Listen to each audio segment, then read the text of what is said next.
What's happened in this country is a transfer of wealth. What's going on right before you at this time is a transfer of wealth from what we call the working class, you might call them the working people, or the ordinary people of this country. Our wealth is being transferred to the super rich.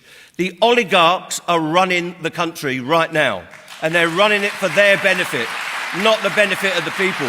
Don't think there's not a conspiracy. You quickly become a conspiracy theorist in this trade union game, because down in what used to be called Fleet Street, they are conspiring to write articles about BMA members, about junior doctors and consultants, about what they earn, what their conditions are. Well, I've got a message for these people.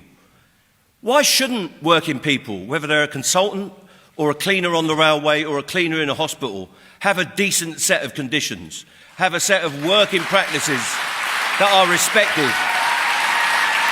There are vast numbers of people in this country who pay no tax whatsoever, who are escaping the rigour of the systems that we believe in. And it's about time we change that. And there is a stench of corruption in this society. Look at what's happening to our water companies at the minute. 30 and 40 years ago, these companies used to be run by your local authorities under mutual control, municipal control. Ever since they've been privatised, they've been flipping financial instruments all around them, filling their boots, filling their bank accounts, and tripping off to the private sector as quick as they could get it. And now we cannot even collect the water that falls from the sky, clean it up and send it back to ourselves the way we did back in the 1850s and beyond, when our forebears said we've got to change this society, and we did it. And we went on to change it after the Second World War, when we established the welfare state, when we established universal education, when we established a health system, when we put people out of destitution and poverty. And I tell you now, we're on the path back to those days. That's what they've got in mind for us. And all of the people that are involved in industrial action, you'll hear every one of them, from the railways to the health service to our teachers, say, I am defending my service.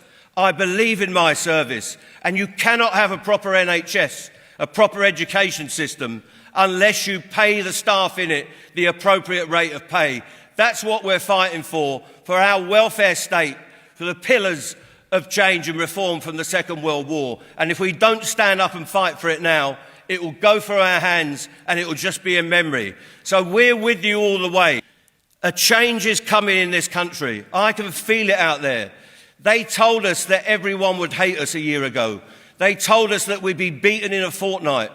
Well, we haven't won, but we're far from being beaten.